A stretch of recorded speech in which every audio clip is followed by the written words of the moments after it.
Boa tarde, querido irmão da Igreja de Acari. Eu quero saudá-lo em nome do Senhor Jesus e gostaria de convidá-lo agora a pegar aí a sua Bíblia e abrir no livro de Romanos, no capítulo 8. Vamos ler aqui o verso 38. Diz assim: Pois estou convencido que nem a morte, nem a vida, nem anjos, nem demônios, nem o presente, nem o futuro, nem quaisquer poderes, nem altura, nem profundidade, nem qualquer outra coisa na criação será capaz de nos separar do amor de Deus que está em Cristo Jesus, o nosso Senhor. Amém? Eu vou orar com você nesse momento. Querido Deus, ao abrirmos a sua palavra, pedimos que o Senhor traga a unção do Espírito Santo sobre as nossas vidas. Abençoe a juventude que está nesse momento assistindo da Igreja de Acari e a todos aqueles nas quais essa mensagem chegar, em nome de Jesus. Amém. Bom, meu companheiro, meu jovem, o livro de Romanos é uma carta muito especial, talvez uma das mais importantes e mais impactantes que Paulo, o apóstolo, escreveu. Mas, para que você a entenda, você tem que ter noção de que essa carta não foi escrita para nós. Ué, e agora? Não entendi nada. Bom, na verdade, quando Paulo pensou em escrever a carta aos romanos, ele estava escrevendo para os romanos, não é?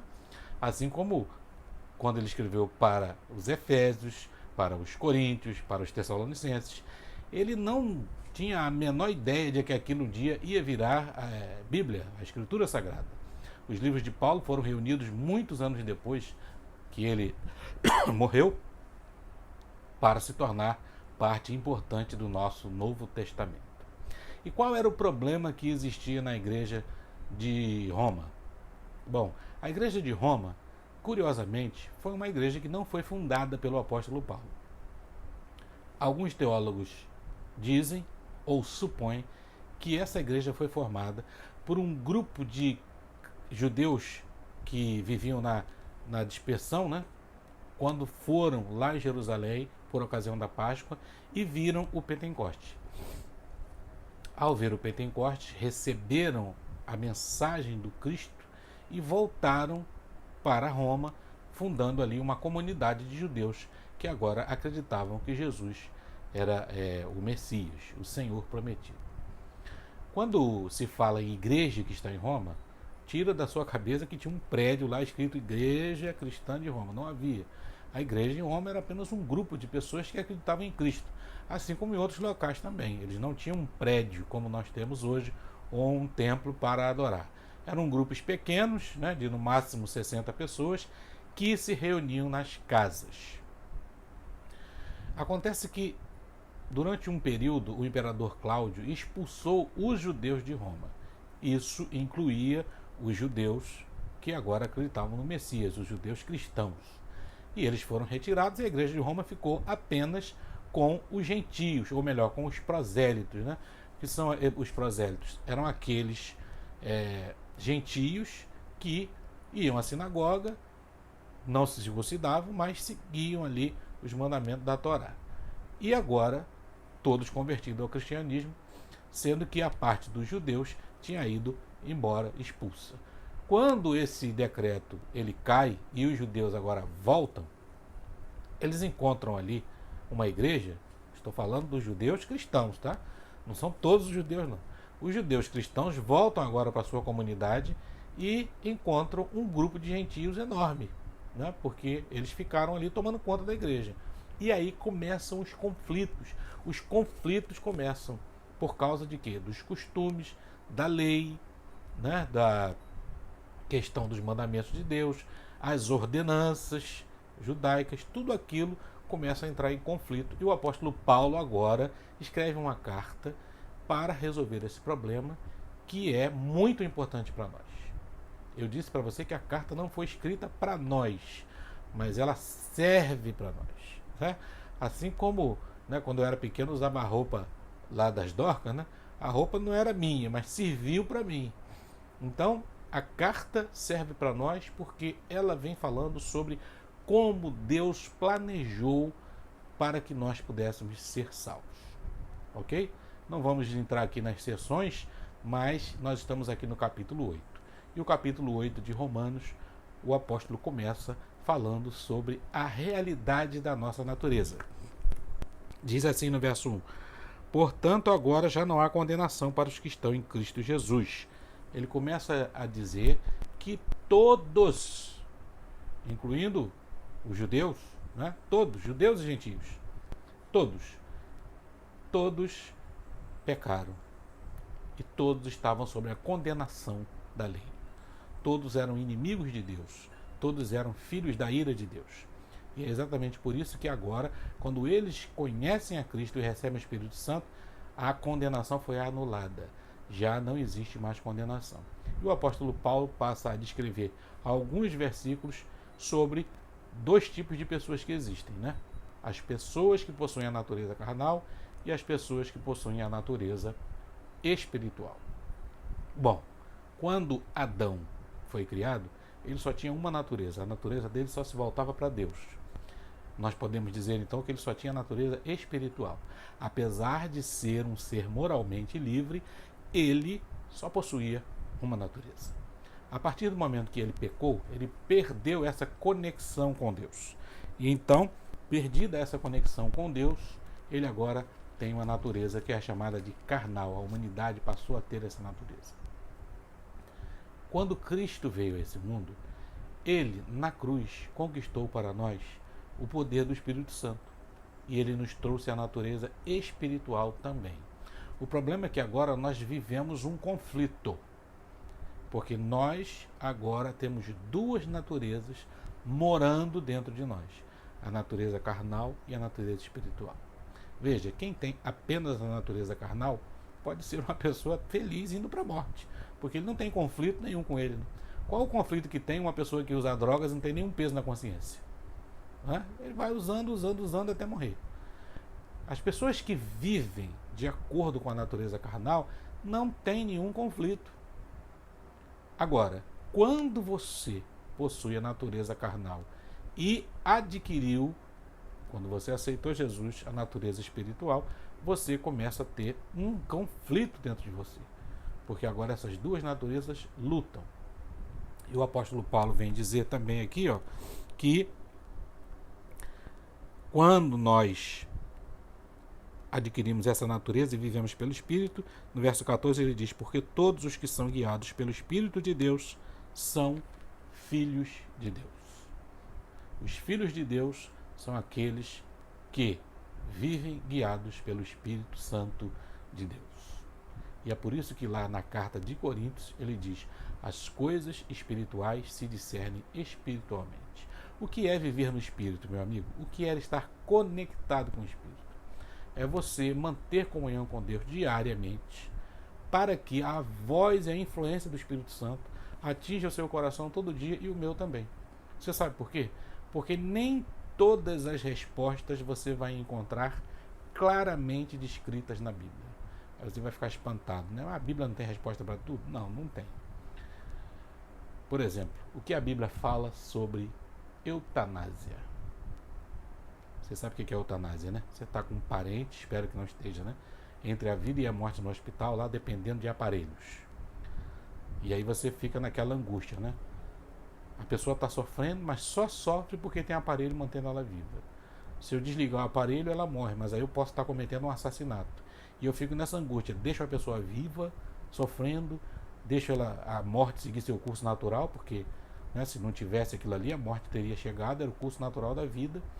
E a gente fica nessa angústia e corre para a Bíblia. O que ela vai dizer? Não vai dizer nada, porque na época da Bíblia não tinha eutanásia. Não tinha eutanásia. As pessoas, quando ficavam doentes, elas simplesmente morriam.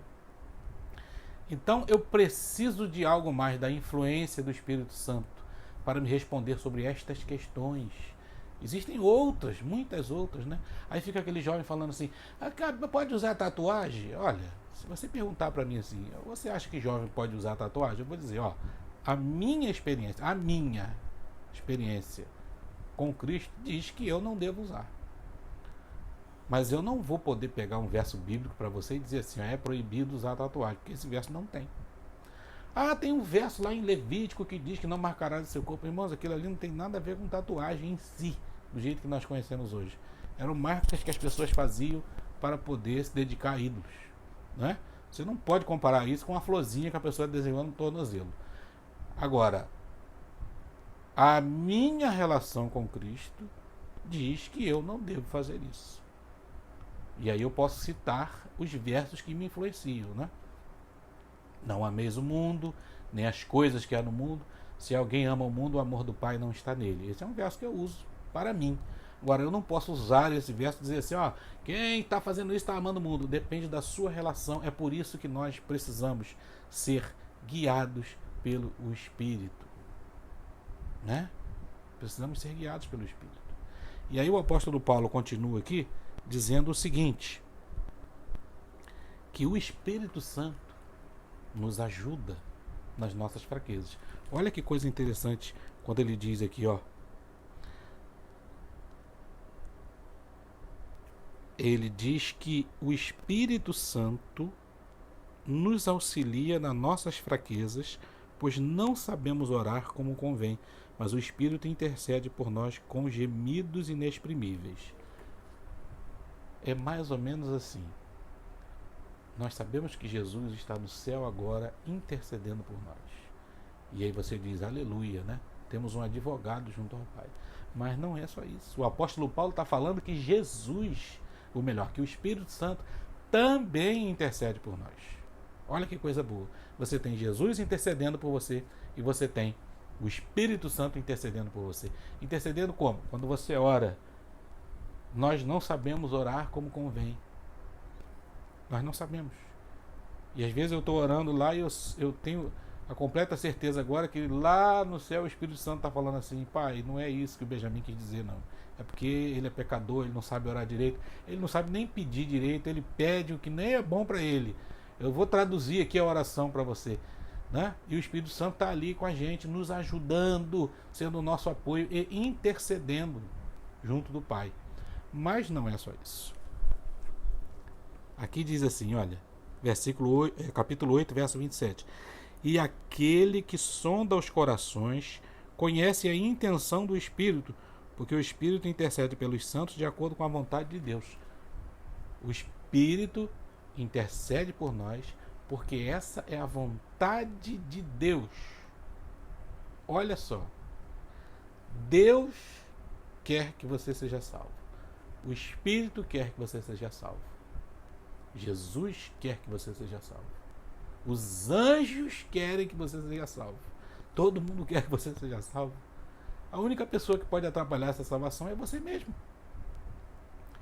E é por isso que logo depois dessa sequência vem um verso muito conhecido que diz: todas as coisas cooperam para o bem daqueles que amam a Deus. Olha, não use esse verso como um ditado popular, como quem usa assim, água mole em pedra dura, tanto bate até que... Não.